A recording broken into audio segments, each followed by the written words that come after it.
Doon ay pag-antos because of your lostness. Ay mapatantos tungkol sa pabayapa. Tinuyuan. Yung sa kaya ba? Murag, masagitan na sa itong Ginoo. Or masagitan na ito ang uban, i-blame na ito ang uban tungkol sa ito ang pag-antos ng tinuyuan. Ako lagi, very ni brother Jim Lee, na you suffer because of your looseness. Nag-antos daw ang sa iyo. Anong sayo man kami nagsakit? Ikahulay. Ay, lansaon po din mo ang lifestyle. Lugay magpapatulog. Ano yan? Gamit mapukaw cellphone. Kanyang ikaon po din mo, fast food. Fast food. Ang ginabuhi. So, kulang tulog ang tao, babangkit yan resistensya. Plus, ang gadget, naman siya yung radiation. Yung radiation, mag-cause mo na siya o cancer. Yung plus, ang imong ikawan po kay processed food. Junk food, hindi naman siya healthy. Kunang sayo kayo, kunang magtingala ka karon bata pa. Anong na may nani na... Kayon, bitaw, nga, pagdili, magbantay ni mga new generation karon, sayo rin ang ilang kinabuhi. Dali na kayo kinabuhi. Kaya kulang kag tulog, plus expose ka social media, dayon junk food. Muna ang parents, muna importante kayo mahimo strict to ang pagdisiplinan. Karon ang problema magkaroon kaya ang parents karon labi na damay pa kayo ay 2 years old. Yung 2 years old kay kuhan magiging yun ang masabdan. Bilak na, yung parents ko naroon di manisturko. Ang solusyon, cellphone. Ang narao. Hindi, tagaan, junk foods. Ano man, hindi siya manisturko kung cellphone naman siya. Diba? So, muna, pagkahuman, magsakit yung bata, natingala na lang ka kay binahan ka lang siya, nagsakit na talagsaw, sakit na uwan yung ginahon ba? Ay, huwag magpuna sa imo ang looseness. Tungkol magpuna sa imo. Kaya nagkatulo, kaning pag-antos nga kabubuton. Yan kanira mong pag-antos nga kabubuton sa Ginoo, mauray gikwinta sa Ginoo. Ingon sa Litri, those sufferings that are for Christ are counted by God as the sufferings of Christ.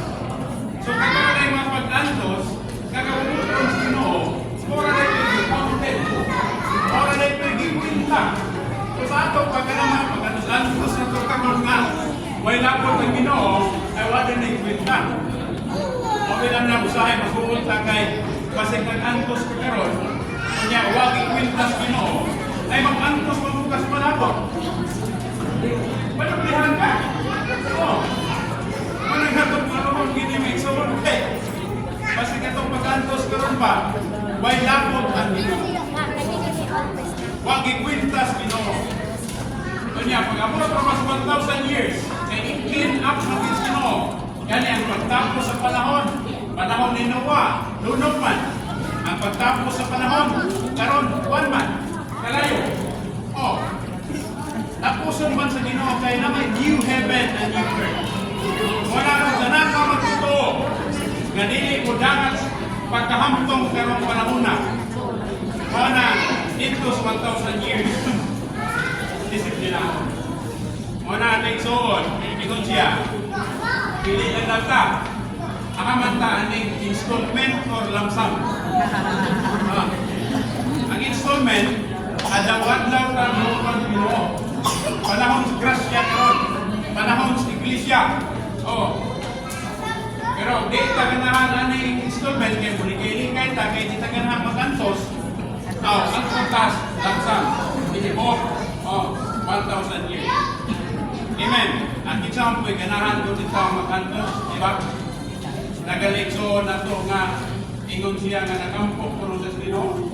Sa Ginoo, kanong ako na may pirming magantos? Ihatag ko din tao ni Suban. Kaya ang po sa Ginoo kay, kanabang Pag ano ko sa mga mga para magpihig-pihig, may ginawa na. Para magpinimalas na mayroon niya mga pinabuhi, ano yung imbeskay, naninood na sinoo. Para mayroon dagahan ng problema. Kasi ginoo. Ano nga po na may pirming magantos? Ano ka na rin upan din ha? Ako nang upan din ha? Diba? Nagsilang sila normal, ayahay ng pinabuhi. Diba? So, dili kayo tamo kumpara. Nga naman, kay the more na ka magtinood sa Ginoo, the more mag-purify na niya. Amen. So, unang, ingon din ni Peter, mag-rejoice ng tata sa kanakbang mga pag-antos. O, taliwalas pag-antos. Pero I believe, si Peter, kung naman sa kinabuhi, kaya ka na nasulsin na niya. Diba? Kaya si Peter, pag naman may po niya, magka-transforma na eh. Pero sa Romans chapter 8, verse 18 po, ingon mo si Paul nga, for I consider this suffering in this present time cannot compare to the coming Yes. glory Amen. that the Lord has prepared for us. Kaya ganun pag-antos ng panahon na karon, dili makakumpara sa giandam sa Ginoo nga purong-purong simayan. Tungkol pa sa buti ni kakumpara ang pag-antos ron. Gani, ang nag-antos ka, kaya pag-antos niya, wala pa din siya ay katapusan. Matapos rin eh, kung matapos itong kinabuhi. Or pagbalik sa Ginoo. For example, edad ka 70 years, kinatapos itong kinabuhi. Ana ang tama ni mo pag-antos.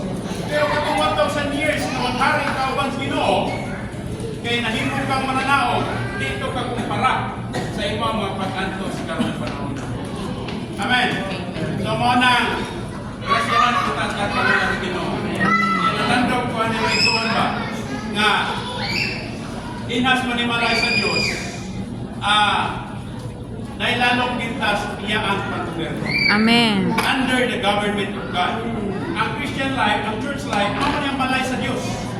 Amen. Kunya, for example, ang balaod sa dakit sa Singapore, istrikto man ang nag-implement sa balaod, so nang careful kayo ang natawa. Right? Wala may basura, dili buhat o dili uyon sa balaod. Kaya nga naman, istrikto man ang naghimo, nag-implement sa balaod. Kung musupa ka, disiplinahon ka, bukman ka. Kunya, ang mga paghukog nagdepende sa kabugab na nagmumukupin. Kung bugab kayo, patyun ka. Pero dili kayo bugab, kisuhon ka. O kung sa Middle East, ang Middle East, dili kayo mangawat. O kayo mangawat ka. Depende po sa imong gikawat, sa value sa imong gikawat. Kung gan-gan ra, kisuhon ka. Pero kung bugat-bugat, putlan ka ka mo. Oh, pero bugat lagi kayo. Sinana, ang stricto, ang ubang dapit sa naghimo sa balaod o nag-implement sa balaod. So how much more sa balay sa Diyos? Ang balay sa Diyos, stricto ang Ginoo. Munang bubuhat, bitaw ka na dito-dito ng Ginoo. Munang matingalap ka na grabe po kayo ang gamot sa Ginoo. Disiplinahon ka. Pero ang problema lang, gusto may disiplina lang sa Ginoo. O, sokol ka ba? O, parang nakinahanglan doon ay pagpaubos. Doon na ginutay pagpaubos. Kaya ganun taong ginikanan nga disiplina sa anak na nagpabandong.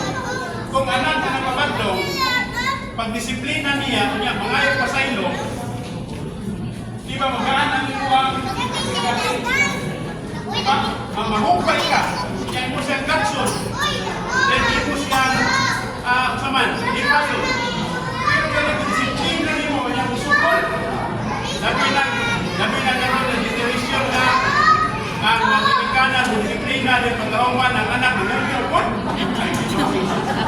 Pero wala na lang naman ang generation ko.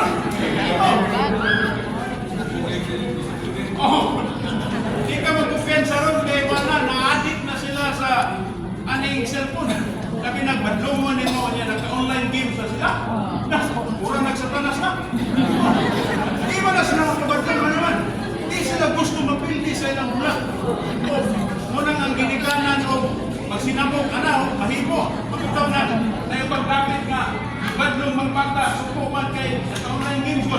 Kaya naman, importante na, ang anak yung buno ko, tutsilyo, kinubaw ng Sila na lang. ang buno ko, ano ba? Mga naging kayo, mga nagiyawa